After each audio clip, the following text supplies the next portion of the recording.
మన జిల్లా మన వార్తలు నేటి ఎస్ఎల్ఎన్ న్యూస్ ప్రేక్షకులకు నమస్కారం. నేటి వార్తలకు స్వాగతం. మంచిర్యాల మున్సిపాలిటీని మున్సిపల్ కార్పొరేషన్గా ప్రకటించినందుకు ముఖ్యమంత్రి రేవంత్ రెడ్డికి మంచిర్యాల ఎమ్మెల్యే కుకిరెల్ల ప్రేమ్సాగర్ రావుకు కాంగ్రెస్ పార్టీ నాయకులు ఐబీ చౌరస్తాలో పాలాభిషేకం చేశారు.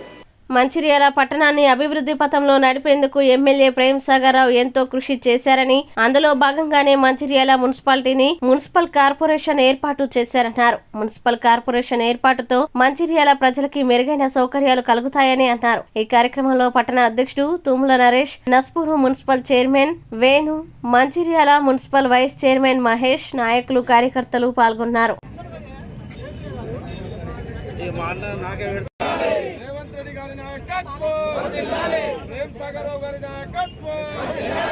జై కాంగ్రెస్.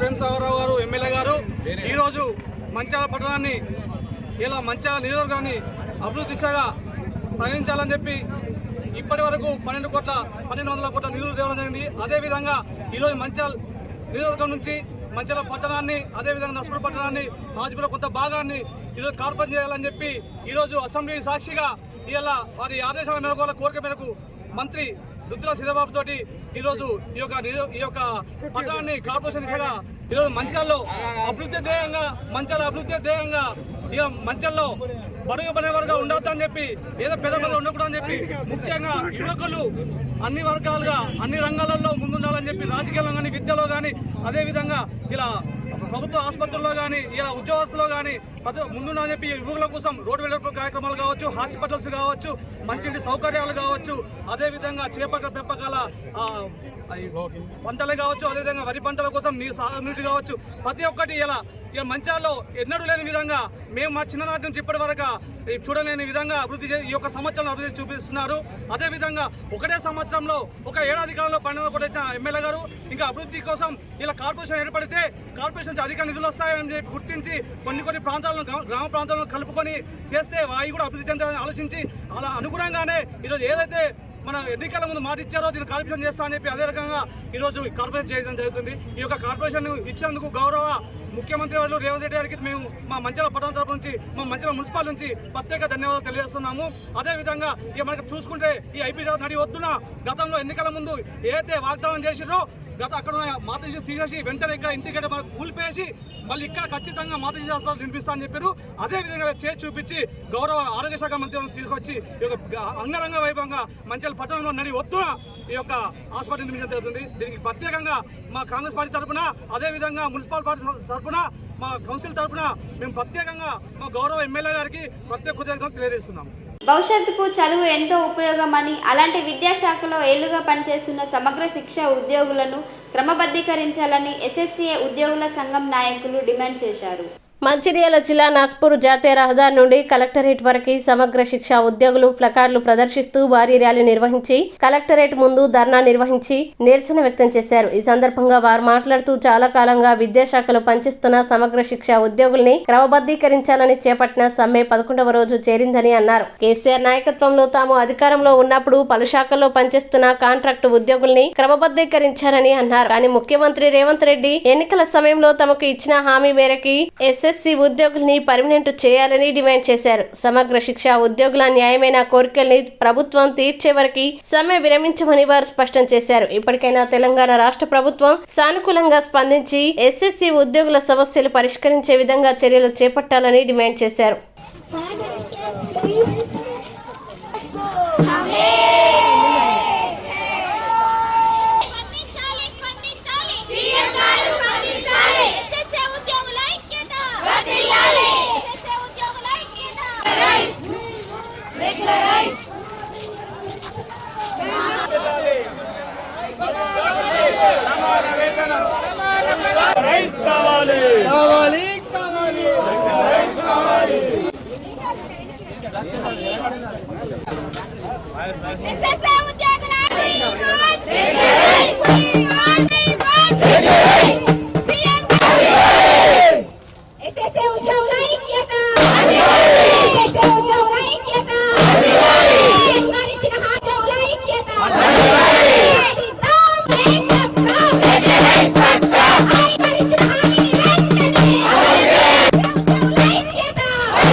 గౌరవ ముఖ్యమంత్రి వారిలు మన రాష్ట్ర ముఖ్యమంత్రి పిసిసి హోదాలో మా ఏకశిల పార్క్ వద్ద వరంగల్లో మాకు హామీ ఇచ్చిన దాని ప్రకారమే మేము ఇప్పుడు రోడ్డు మీదకి వచ్చి సమ్మె చేయడం జరుగుతుంది. ఇప్పటికే కేజీబీవీలలో విద్యా వ్యవస్థ కుంటుపడుతుంది. 10వ తరగతి ఇంటర్మీడియట్ షెడ్యూల్ సైతం వచ్చింది. ఇప్పటి వరకు 11 రోజులు సమ్మె చేసినప్పటికీ కూడా ప్రభుత్వం స్పందించకపోవడం శోచనీయం. ప్రభుత్వం వెంటనే స్పందించాలి. ప్రభుత్వము ఏదైతే ఉందో రేవంత్ రెడ్డి ప్రభుత్వము వారు ఇచ్చినటువంటి హామీనే నెరవేర్చమని అడుగుతున్నాము. ముఖ్యంగా మేమంతా కూడా వెల్ క్వాలిఫైడ్ వాళ్ళము. మమ్మల్ని ప్రభుత్వ ఉపాధ్యాయులకు ధీటుగా మాకు పరీక్షలు పెట్టి ఇంటర్వ్యూలు నిర్వహించే మమ్మల్ని తీసుకోవడం జరిగింది. సుప్రీంకోర్టు ఆదేశాల మేరకు సుప్రీంకోర్టు గైడ్లైన్స్ ప్రకారం సమాన పనికి సమాన వేతనమే అడుగుతున్నాం తప్ప ఏదేదో లేనిది మేము అడగడం లేదు. తప్పకుండా ప్రభుత్వం మీద ఆశావాద దృక్పథంతో ఉన్నాం. ఇప్పటి వరకు కూడా ఒకవేళ ప్రభుత్వం స్పందించని ఎడల మేము భవిష్యత్ కార్యాచరణ కూడా మేము సిద్ధమవుతున్నాం. అవసరమైతే తెలంగాణ ఉద్యమం కంటే ఇంకా ధీటుగా ఉంటుంది. ఎందుకంటే విద్యాలయాలలో విద్యా బోధన అందించే ఉపాధ్యాయులకు ఏ విధంగా స్పందించాలో మాకు తెలుసు. భవిష్యత్ కార్యాచరణ కూడా ప్రకటిస్తాం. ఏది ప్రభుత్వానికి ప్రతికూలంగా జరగకుండానే సీఎం గారు స్పందించి మా యొక్క డిమాండ్స్ ఏదైతే ఉన్నాయో వాటిని నెరవేరుస్తారని అనుకుంటున్నాం. ముఖ్యంగా పే స్కేల్ అమలు చేయాలి, రెగ్యులరైజ్ చేయాలి. రెగ్యులరైజ్ చేసుట్లో ఏదైనా ఇబ్బందులు ఎదురైనట్లయితే పే స్కేల్ అమలు చేయాలి. ఎంటీఎస్ అందించాలి. ఇప్పటికే మరణించినటువంటి మా ఉద్యోగులకు ఎక్స్గ్రేషియా ప్రకటించాలని మేము డిమాండ్ చేస్తాం. భారత రాజ్యాంగ నిర్మాత డాక్టర్ బాబాసాహెబ్ అంబేద్కర్ పై కేంద్ర మంత్రి అమిత్ షా చేసిన వ్యాఖ్యలను వెనుకకు తీసుకొని బేషరతుగా క్షమాపణ చెప్పాలని కాంగ్రెస్ నాయకులు డిమాండ్ చేశారు. దేశవ్యాప్తంగా నిరసన కార్యక్రమాలు వెల్లువెత్తుతుండటంతో దానికి కారణమైన కేంద్ర మంత్రి నైతిక బాధ్యత వహిస్తూ తన కేంద్ర మంత్రి పదవికి రాజీనామా చేయాలని మంచిర్యాల జిల్లా కాంగ్రెస్ పార్టీ నాయకులు డిమాండ్ చేశారు. శుక్రవారం మంచిర్యాల జిల్లా కేంద్రంలోని అంబేద్కర్ విగ్రహం వద్ద జిల్లా కాంగ్రెస్ పార్టీ ఆధ్వర్యంలో నిరసన కార్యక్రమం చేపట్టారు. అనంతరం అంబేద్కర్ విగ్రహానికి పాలాభిషేకం నిర్వహించి పూలమాలలు వేశారు. ఈ కార్యక్రమంలో మంచిర్యాల జిల్లా ఎస్సీ సెల్ అధ్యక్షుడు Ramagiri banish, ST BC cell నాయకులు, ప్రజాప్రతినిధులు, నియోజకవర్గ కాంగ్రెస్ పార్టీ మహిళా నాయకురాళ్లు, యువజన కాంగ్రెస్ నాయకులు, కుల సంఘాల నాయకులు, కార్యకర్తలు తదితరులు పాల్గొన్నారు.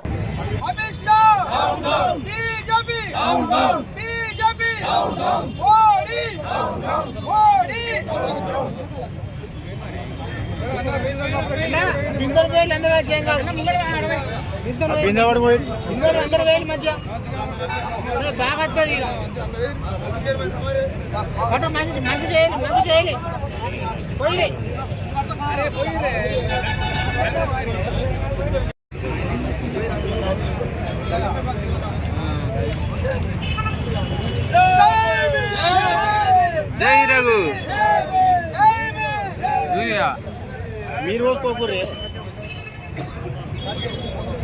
అమ్మా గంగం కృష్ణకు చెప్పమ్మ కష్టం రావద్దని.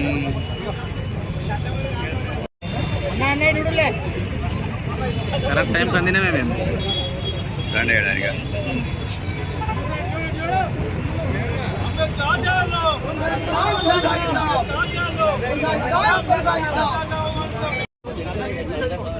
Modi down down, Modi down. Congress party జిందాబాద్, కాంగ్రెస్ పార్టీ జిందాబాద్. భద్రం చేయాలి, భద్రం చేయాలి. డౌన్ డౌన్, ఏ సవే down down, down down, down down, down down. వర్ధిల్లాలి, వర్ధిల్లాలి. కాంగ్రెస్ పార్టీ జిందాబాద్, కాంగ్రెస్ పార్టీ జిందాబాద్. బట్టి విక్రమార్క గారి నాయకత్వం. అమిత్ షా జై కాంగ్రెస్. జై భీమ్ అందరికీ. మా మంచిర్యాల శాసనసభ్యులు కొక్కిరాల ప్రేమ్ సాగర్ గారి ఆదేశాల మేరకు మంచిర్యాలలో ఈరోజు అంబేద్కర్ విగ్రహానికి ఏదైతే అమిత్ షా పార్లమెంట్లో చేసిన వ్యాఖ్యలకు నిరసనగా ఈరోజు అంబేద్కర్ విగ్రహానికి పాలాభిషేకం చేసి మరియు ఏదైతే అమిత్ షా చేసిన వ్యాఖ్యలకు ఘాటుగా సమాధానం ఇస్తూ అమిత్ షా ఈరోజు నువ్వు అనుభవిస్తున్న మంత్రి పదవి కానివ్వండి, ఎంపీ పదవి కానివ్వండి, ఒక మా డాక్టర్ బిఆర్ అంబేద్కర్ రాసిన రాజ్యాంగంలో నుంచో ఒక పేపర్లో నుంచో ఈరోజు నువ్వు అక్కడ ఆ సీట్లో కూర్చొని ఆ పదవి అనుభవిస్తున్నావు. నువ్వు ఈరోజు అంటున్నావు ప్రతిరోజు దేవుణ్ణి 7 సార్లు ప్రార్థిస్తే పుణ్యం వస్తుంది అంటున్నావు. అట్లా కాదు, ఈరోజు హిందూ కానీ, ముస్లిం కానీ, క్రిస్టియన్ కానీ ప్రతి ఒక్కరు కూడా అందరూ కూడా వారి వారి దేవుళ్ళకు ప్రార్థిస్తారు. కానీ అందరు కలిసి ప్రార్థించే మనిషి ఎవరైనా ఉన్నారంటే ఒక అంబేద్కర్ అని ఈ సభాముఖంగా తెలియజేయడం జరుగుతుంది. అమిత్ షా గుర్తుంచుకో, మా అంబేద్కర్ జోలికి కానీ రాజ్యాంగం జోలికి కానీ ఇట్లా వస్తే బీజేపీకి గుణపడని చెప్తామని మీ బీజేపీ పార్టీకి నేను ఈ సందర్భంగా హెచ్చరిస్తున్నాను. కేంద్ర మంత్రి బీజేపీ ముఖ్య నాయకుడు అమిత్ షా గౌరవనీయులు డాక్టర్ బిఆర్ అంబేద్కర్ దానికి నిరసనగా గౌరవనీయులు మంచిర్యాల శాసనసభ్యులు శ్రీ డాక్టర్ బిఆర్ అంబేద్కర్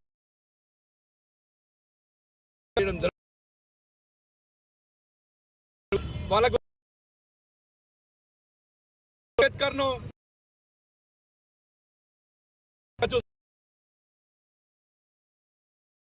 అవమానపరచడం చాలా పదవులు అనిపిస్తున్నావు. ఈరోజు నువ్వు కానీ ఒక ప్రధానమంత్రి గారు అనుకుంటే కేవలం డాక్టర్ బిఆర్ అంబేద్కర్ గారు రచించినటువంటి రాజ్యాంగమే దానికి కారణమని ఈ సందర్భంగా తెలియజేస్తున్నాం. కేవలం నువ్వు అంబేద్కర్నే కాదు, మొత్తం నువ్వు అవమానపరిచాలని ఈ సందర్భంగా తెలియజేస్తున్నాం. ఎందుకంటే కేవలం నీకు ఆదాని, అమ్మాని వీళ్ళే నీకు దేవుళ్ళు పెట్టు ప్రజలు, బడుగు బలహీన వర్గాలంటే నీకు ఏమాత్రం కూడా ఈ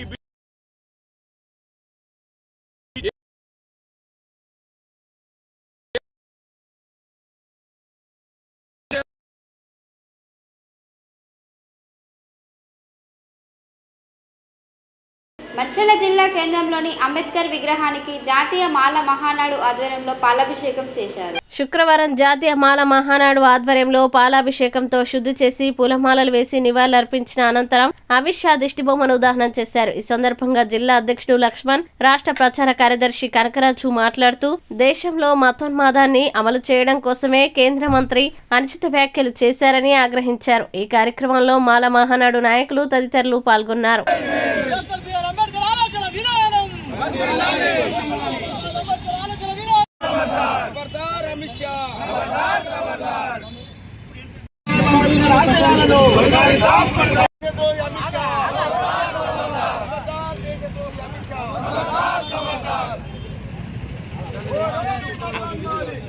కొంచెం వెడల్పు ఉండరా నాన్న, కొంచెం వెడల్పు ఉండరు.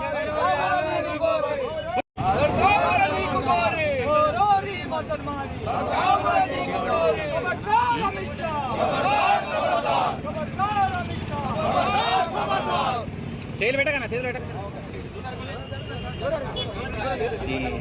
ఏం కాలా పెట్టు మంటలు ఎత్తా.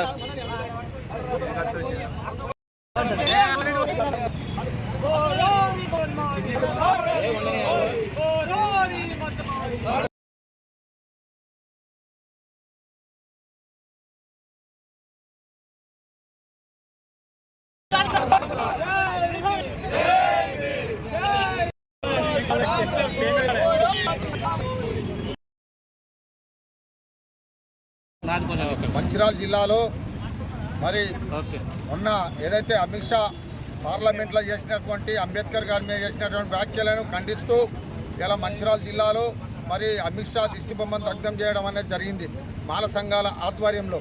మరి అమిత్ షా ఈ రకమైనటువంటి విధానం మాట్లాడడం దళితుల మీద ఎంత ప్రేమ, ఎంత కపటమైన ప్రేమ అనేది మనకందరికీ చెప్పకనే చెప్పినట్టు చూపిస్తూ ఉన్నారు. ఎందుకయ్యా అంటే మరి మనువాదాన్ని ముందుకు తీసుకురావడానికి ఏదైతే మన రాజ్యాంగం ఉన్నదో మన రాజ్యాంగాన్ని పక్కకు పెట్టడానికి ఇవన్నీ కట్టుకథలు ఇదివరకు కూడా చెప్పారు. మేము 400 మెజార్టీ వస్తే మేము ఈ రాజ్యాంగాన్ని పక్కకు పెడతాం, మనువాదాన్ని తీసుకొస్తామని ఆ రోజే చెప్పారు. అదే దృష్టిలో పెట్టుకొని ఇలా దళితులన్నా బహుజనులన్నా బీజేపీకి పట్టనట్టుగానే ఉన్నారు. వాళ్ళే రాజులం, వాళ్ళే ప్రధానం అనే మాట ఆలోచన కొద్దీ ముందుకు పోతూ ఉన్నారు. వాళ్ళను ఈ బహుజనులు క్షమించరు. రాబోయే కాలంలో వారికి స్వస్తి చెప్తారు. అంబేద్కర్ దగ్గర అమిత్ షా ఏదైతే ఉన్నాడో మరి అమిత్ షా చేసిన వ్యాఖ్యలకు అంబేద్కర్ కాళ్ళ దగ్గర మరి ముక్కు భూమికి రాసి మరి ఆయన దగ్గర క్షమాపణ ఈ భారతదేశ ప్రజలకు అందరికీ చెప్పవలసిందిగా కోరుతా ఉన్నాం. మరి లేని పక్షాన అంబేద్కర్కు తగిన శాస్తి అంబేద్కర్ దగ్గర చేసినటువంటి విధానానికి మరి ఆయనకు అట్లా చేయకుంటే తగిన శాస్తి జరుగుతుంది అమిత్ షా. కానీ ఈ మా దళిత సంఘాల తరఫున మరి హెచ్చరిస్తా ఉన్నాం. జై మంచిర్యాల జిల్లా కేంద్రంలోని వెంకటేశ్వర థియేటర్ చౌరస్తా సమీపంలో ఆర్టీసీ డ్రైవర్కు గుండెపోటు వచ్చింది. మంచిర్యాల నుండి కరీంనగర్ వెళ్తున్న గోదావరిఖని డిపోకి చెందిన బస్ మంచిర్యాల ఐబీ చౌరస్తా వద్దకు రాగానే డ్రైవర్ ఎల్లయ్యకి గుండెపోటు రావడంతో ముందు వెళ్తున్న 2 కార్లు 3 బైకుల్ని ఢీకొట్టిన ఆర్టీసీ బస్ ఒకరికి తీవ్ర గాయాలయ్యాయి.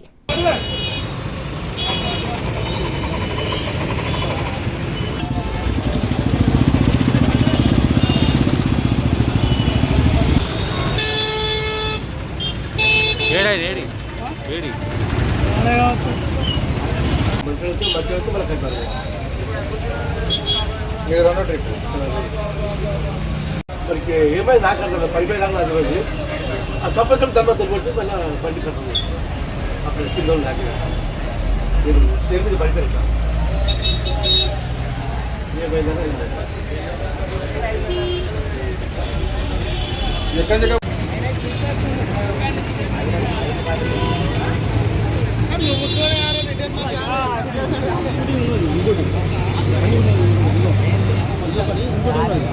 ఇంకోటి ఉన్నది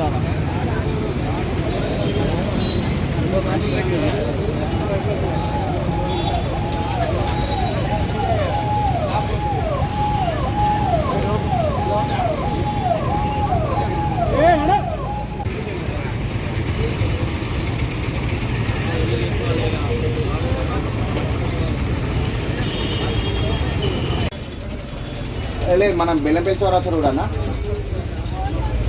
బెల్లంపల్లి చౌరస్తా యాక్సిడెంట్ అయింది బస్సు చిన్నగా డ్రైవర్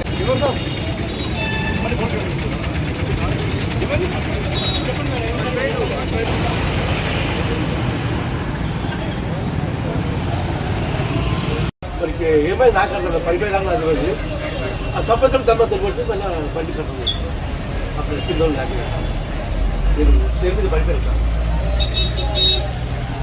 ఏమైందని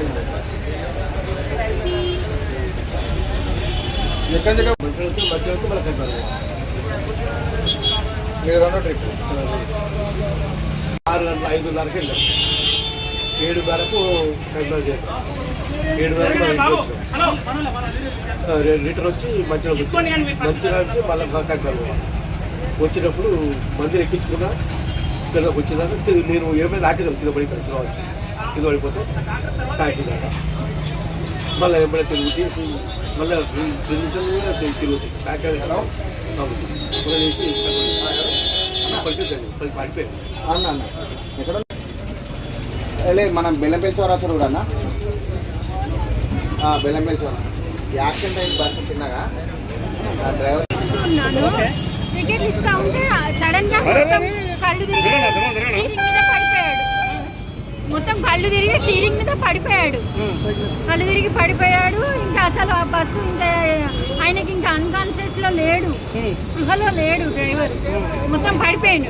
బస్సులో ప్యాసింజర్లు అందరూ గొడవ చేసి నమ్ము డ్రైవర్ పడిపోయింది అని అందరూ ఒక ఏకమైపోయి వచ్చేసరికి డ్రైవర్కి అప్పుడు మళ్ళీ కొంచెం స్పృహలోకి వచ్చినట్టు వచ్చి మళ్ళీ స్టీరింగ్ని కొద్దిగా ఇట్లా చేసి పక్కకు పెట్టిందండి. బండి ఎవరు ఆపిరు మరి? బండి తనే కంట్రోల్ మళ్ళీ కొంచెం అయిన తర్వాత మళ్ళీ కంట్రోల్ చేసి తీసుకొచ్చి ఆపినారు. 10వ వెజ్ బోర్డులో దిగిపోయిన సింగరేణి కార్మికులకు పెరిగినటువంటి గ్రాడ్యుయేట్ని ఇప్పించడానికి కృషి చేస్తామని ఏఐటియుసి ప్రధాన కార్యదర్శి సీతారామయ్య హామీ ఇచ్చారు. మందమరి ఏరియా రామకృష్ణాపూర్ సింగరేణి కమ్యూనిటీ హాల్లో ఏర్పాటు చేసిన విశ్రాంత ఉద్యోగుల ప్రత్యేక సమావేశానికి ముఖ్య అతిథిగా హాజరై ఆయన మాట్లాడారు. సింగరేణి వ్యాప్తంగా పనిచేసి ఉద్యోగ విరమణ పొందిన ప్రతి కార్మికుడు ఎలాంటి సమస్యల్ని ఎదుర్కొంటున్నా వెంటనే తమ యూనియన్ దృష్టికి తీసుకొస్తే యాజమాన్యంతో చర్చించి సమస్యల్ని పరిష్కరిస్తామని భరోసానిచ్చారు. అందుకొరకు ప్రతి వార్డులో కమిటీలను ఏర్పాటు చేస్తామన్నారు. అంతేకాకుండా ప్రభుత్వ ఉద్యోగుల మాదిరిగానే సింగరేణిలో కూడా పెన్షన్లని పెంచే విధంగా కృషి చేస్తామని తెలిపారు. రిటైర్డ్ అయిన కార్మికులతో పాటు గోల్డెన్ సెకండ్ ద్వారా దిగిపోయిన కార్మికులు కూడా ఆరోగ్య బీమా పథకం కొరకు CPRMS కార్డు పొందడానికి వచ్చే సంవత్సరం మార్చి వరకు అవకాశం ఉందన్నారు. కార్డు ద్వారా 40,000 రూపాయలు యాజమాన్యానికి చెల్లిస్తే 8 లక్షల రూపాయల వరకు ఆరోగ్య బీమా వర్తిస్తుందని పేర్కొన్నారు. రిటైర్డ్ కార్మికులకి ఖాళీ క్వార్టర్లను కేటాయించాలని యాజమాన్యాన్ని డిమాండ్ చేశారు. సమావేశంలో union central secretary Akbar Ali, branch ఉపాధ్యక్షుడు ఇప్పకాయల లింగయ్య, సిపిఐ జిల్లా కార్యదర్శి రామడుగు లక్ష్మణ్, పట్టణ కార్యదర్శి మిట్టపల్లి శ్రీనివాస్, రిటైర్డ్ కార్మికులు పాల్గొన్నారు.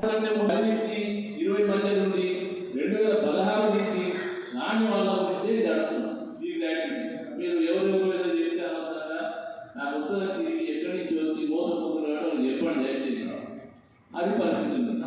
అదేవిధంగా హెల్త్ కార్డు వాళ్ళకి డబ్బు ముట్టే లేదని చెప్పినాడు. అంటే మీరు సమస్యలు చెప్తే నాకు తెలుస్తాయి, తెలుసు కాబట్టి చెప్తాను. ఇక్కడ కొన్ని ఉన్నాయి అట్లా. ఈడ పెన్షన్ ఇంత చిటికిని ఉంది, దాన్ని మార్పించమని చెప్పిన. ఇంత ఈజీ అవుతుంది. తర్వాత ఏంటి, భార్యను కూడా అకౌంట్ ఓపెన్ చేయాలని డిమాండ్ చేసి, భార్య డిమాండ్ ఎందుకు కావు, నాకు పైసలు నేను రిటైర్ అయినా 1,000-2,000 పెన్షన్, భార్య బ్యాంక్ అకౌంట్ ఎందుకు పైసలు ఇస్తామంట. ఈ ఒక్క దాంట్లోనే పైసలు వేయడానికి లేవు, అట్లా పైసలు వేయలేదు. 1,000-2,000 పెట్టి తీస్తారు, అది లాస్ అయిపోతుంది. పైసలు గంగా నువ్వు బ్యాంకర్స్ చెప్పి అని చెప్పేసి నేను చాలా విషయాలు మాట్లాడిన, మీకు అన్ని చెప్పడానికి కూడా టైం లేదు అనుకోండి, సార్ కూడా చెప్తాడు. కాబట్టి ఇటువంటి ఉన్నాయి. మీరు ఎక్కడ కనపడ్డా ఊళ్ళో తిరుగుతాం కాబట్టి మా దృష్టికి తీసుకొస్తే తప్పకుండా ఇటువంటి సమస్యలు మాట్లాడతాం. పెన్షన్ కానీ, బ్యాంకులలో సర్వైవల్ కోడ్ కానీ, పెన్షన్ రావడం లేదని కానీ, ఇటువంటి చాలా సమస్యలు దృష్టికి వచ్చినప్పుడు కింద కమిషనర్ గారు మాట్లాడినాం. కాబట్టి మీరు కూడా మేము ఎక్కడ కనపడేది సమస్యలు చెప్తే మేము దాన్ని పైకి తీసుకెళ్తాం. చెప్పగలిగే వాళ్ళు ఎవరో ఒకరిద్దరు చెప్తారు, కానీ లోపల బాధపడే వాళ్ళు చాలా మంది ఉంటారు, చెప్పలేరు. కాబట్టి ఆ చెప్పగలిగే వాళ్ళకి చెప్తే మాకు చెప్తే తప్పకుండా ఇటువంటి అడుగుతాం. కాబట్టి ఈ సమస్యలే కాకుండా మన బస్తీలో సమస్యలు కానీ, ఇంకా కంపెనీ ద్వారా ఏది కావాలన్నా కానీ, సింగరేణి ఏరియా సింగరేణి చేతిలోనే ఉంది కాబట్టి సింగరేణి ద్వారా కావాల్సినవన్నీ గతంలో మనం చేసుకున్నాం, ఇప్పుడు కూడా చేసుకుందాం. మనకి గుర్తింపు సంఘం కాబట్టి ఉన్నది. ఇప్పుడు పాత వాళ్ళందరికీ ఇప్పుడు వాళ్ళకైతే రాకపోవచ్చు, కానీ పాత వాళ్ళందరూ 15,000 20,000 లోపల దొరికే వాళ్ళకి 20,000 వేసుకున్న నెలకి 12,20,000 2,40,000 అంటే 2,50,000 లోపలనే ఉన్నాగా. కాబట్టి 20,000 వరకు ఉన్న వాళ్ళందరికీ ఎలిజిబిలిటీ ఉన్నది. కాబట్టి వాళ్ళకి ఇవ్వాలి అని అడిగాను. ఇవ్వాలి అని అంటే ఫస్ట్ మనకి రేషన్ కార్డు కూడా కావాలి, తెల్ల రేషన్ కార్డు కావాలి. నువ్వు సింగరేణిలో పనిచేసిన వాడిని చాలామందికి తెల్ల రేషన్ కార్డు ఇవ్వలేదు. ఆ తెల్ల రేషన్ కార్డు కొట్టాలి ఫస్ట్ మనం. దాంతోపాటు ఇప్పుడు ఆ 20,000 లోపల ఉన్న వాళ్ళకి ఏంటంటే వాళ్ళు ఇంకో నిబంధనలు కూడా ఉన్నాయి. 2,50,000 అని రాసి వాడు ఆ ఫారంలో ఏం రాస్తాడంటే ఇంకో పెన్షన్ తీసుకున్నట్టు ఎలిజిబుల్ కాదని ఉంది. ఇంకోటి ఏమున్నది, సొంత ఇల్లు ఉంటే, కారు ఉంటే, మోటార్ సైకిల్ ఉంటే ఇవన్నీ ఎలిజిబుల్ కాదని రాసింది. మరి ఇవన్నీ నిబంధనలు పెడితే ఎవరికి వస్తుంది? అందుకని మేమేమన్నామంటే, నువ్వు సరే 20,000 కాకపోయినా 10,000 పెట్టినా 15,000 పెడతావు, ఏదో ఒకటి మాట్లాడి అక్కడ వరకు సింగరేణి ఎంప్లాయ్ అయినా సరే బంగ్లాలు ఉంటే ఇవ్వకు, కానీ మామూలు గుడిసెలు మామూలు ఇల్లు ఉంటే ఇవ్వమని అని చెప్పినాం. సర్వే చేపిస్తామన్నారు. బహుశా తొందరలోనే ఈ రేషన్ కార్డు ఇచ్చే లోపలనే మన సింగరేణిలో ఉన్న 6 జిల్లాలలో ఈ సర్వే చేసి మళ్ళీ సింగరేణి కార్మికుడు అయి ఉండి ఆయనకి 10-15,000 కంటే లోన్లు ఇస్తే అప్పుడు వైట్ రేషన్ కార్డు వస్తే మనకి ఆటోమేటిక్గా ఆ పెన్షన్ కూడా వస్తుంది. దాని కొరకు మనం అంతటా తయారు చేసి రేపు గవర్నమెంట్ జీవో ఇవ్వగానే మనము మన అన్ని ఏరియాలలో ఉన్నటువంటి వాళ్ళందరూ కూడా, కొంతమంది ఊళ్ళోకి పోయి ఉండొచ్చు, ఎక్కడెక్కడో ఉంటారు. ఇప్పుడు ఇక్కడ ఉన్న వాళ్ళంటేనే తెలుసు అందరికీ, వాళ్ళకు కూడా చెప్పుకొని మనం అవన్నీ చేసుకుంటే రేపు మనం ఆ పెన్షన్ అన్నీ వస్తుంది. కనీసం అదొక 4,000 వస్తే, ఇది ఒక 1,000, 2,000, 3,000, 4,000 వస్తాయి. మొత్తం 7,000, 10,000 దాకా ఉంటే సరిపోతుంది. కాబట్టి ఇది ఈ పెన్షన్ కొరకు ఇట్లా చేద్దామనే ఆలోచనతో మేము కూడా అన్ని చోట్ల తయారు చేసి లిస్టులు తయారు చేసి అందరి పేర్లు కూడా తయారు చేసి, మరి ఇంతమంది ఉన్నారు, ఇవి రామకృష్ణాపురంలో ఎంతమంది ఉన్నారు, మందమర్లో ఎంతమంది ఉన్నారు, శ్రీరాములు ఎంతమంది ఉన్నారు, బెల్లంపల్లిలో ఎంతమంది ఉన్నారు లెక్క ఇస్తే వాళ్ళు కూడా దాని మీద వెరిఫై చేపిస్తారు. వెరిఫై చేసిన తర్వాత మనకి ఏమన్నా ఉపయోగం జరుగుతుంది. కాబట్టి దాన్ని ఒకటి మనం చేసుకోవాలి. దాని తర్వాత మన వాళ్ళు గుర్తుపెట్టుకోండి, మనకి ఏ వేజ్ బోర్డు పెరిగినా, ఏం పెరిగినా, జీతాలు పెరిగినా, ఏం పెరిగినా మనకు వచ్చిన పెన్షన్ ఉంటుంది. కానీ దాని మీద ఎందుకంటే మేము దాదాపు 6-7 సంవత్సరాలుగా పెన్షన్ పెరగాలి 25%, 1% కూడా పెంచుతలేదు. అదే 25% ఉంటుంది. కాబట్టి ఇప్పుడు రాష్ట్ర ప్రభుత్వం ఏమన్నా దీన్ని రేపు మనకి పరిష్కారం చేస్తే మనకి ఆ పెన్షన్ కూడా వస్తే కొంత సౌకర్యం జరిగే అవకాశం ఉంటుంది. దాని మీద చేసుకోవాలి. దాని తర్వాత గ్రాట్యుటీ ఉన్నది. ఇక్కడ వచ్చిన వాళ్ళు గ్రాట్యుటీ సమస్య ఉన్నది కూడా ఉంది. ఇందాక అక్బర్ అలీ గారు చెప్పినట్టు 2018 కంటే ముందు ఉన్న వాళ్ళందరికీ 10 లక్షలే ఉండేవి. 2018 3వ నెల తర్వాత దిగిపోయిన వాళ్ళకి 20 లక్షల దాకా ఎంత సీలింగ్ ఉంటే అంత ఇచ్చేది. ఇప్పుడు సీలింగ్ ఉంటుంది దానికి. ఎందుకంటే 10 లక్షలు వచ్చినప్పుడు కూడా 9 లక్షలు 8 లక్షలు వచ్చిన వాళ్ళు ఉండొచ్చు. 3,50,000 దొరికినప్పుడు కూడా 3 లక్షలు 2,75,000 దొరికిన వాళ్ళు ఉండొచ్చు. సీలింగ్ ఉంటుంది. అట్లా 20 లక్షలు అంటే 20 మొత్తం అని కాదు. నీకు జీతం నీ బేసిక్ని బట్టి నీ సర్వీస్ని బట్టి లెక్కలేసి 20 వస్తే 20 ఇస్తారు, 21 వచ్చినా 20 ఇస్తారు, 18 వస్తే 18 ఇస్తారు. అట్లా సీలింగ్ తోటి అది ఉంటుంది పెన్షన్.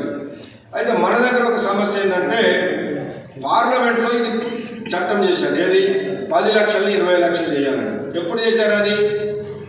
2018 మార్చి 25వ తారీఖు నాడు అది చట్టం అయింది పార్లమెంట్లో. అయినప్పుడు వాడు ఏం చేసిండో ఆ చట్టం చేసి ఏ కంపెనీలైనా ఇష్టం ఉంటే వెనక నుంచి కూడా ఇచ్చుకోవచ్చు అన్నాడు. 2016 నుంచి కూడా ఇచ్చుకోవచ్చు అంటే. మంచిర్యాల జిల్లా నస్పూర్ మండలంలోని ఊరు శ్రీరాంపూర్లో భవానీ ఇండస్ట్రీస్లో పేపర్ ప్లేట్స్ చాట్న నిల్వ ఉంచిన 42 టేకి దుంగలను హైదరాబాద్ ఫారెస్ట్ విజిలెన్స్ అధికారులు పట్టుకున్నారు. ముందుగా అందిన సమాచారం మేరకు Hyderabad forest vigilance range officer Narender ఆధ్వర్యంలో ఫారెస్ట్ అధికారులు భవానీ పేపర్ ప్లేట్స్ తయారీ కేంద్రంలో సోదాలు చేయగా పేపర్ ప్లేట్స్ కట్టల మధ్య టేకు దుంగల్ని గుర్తించారు. మధ్యనే ఉన్న మరో ఇంటి పరిసరాల్లో ఉన్న టేకు దుంగల్ని స్వాధీనం చేసుకున్నారు. వీటి విలువ సుమారు 3 లక్షల రూపాయల వరకు ఉంటుందని ఆయన తెలిపారు. అక్రమంగా టేకు దుంగల్ని నిల్వ ఉంచిన భవానీ ఇండస్ట్రీస్ ని సీజ్ చేశామని వారు తెలిపారు. ఎవరికైనా అక్రమంగా కలపని తరలిస్తే కఠిన చర్యలు తీసుకుంటామని తెలిపారు.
మాకు గత 2 రోజుల నుంచి ఒక ఇన్ఫర్మేషన్ అనేది ఇన్ఫార్మల్స్ ఇస్తున్నారు.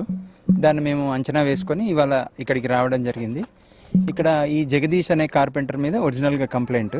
ఆ కార్పెంటర్ నా మంచిర్యాలలో కొన్ని ఇళ్ళకి కానీ ఇల్లీగల్ కట్టెలు తేవడం, సప్లై చేయడం, వేరే వేరే ప్లేస్లో స్టోరేజ్ చేయడం అనేది మాకు ఒక లొకేషన్స్ ఇచ్చారు. అందుకనే ఇప్పుడు ఈ విస్తరాకుల ఫ్యాక్టరీలో దాచిపెట్టినని చెప్పడితే వచ్చి చెక్ చేసినాము. దాని అన్ని క్యాలిక్యులేషన్ అన్ని తయారు చేసుకుంటున్నాము.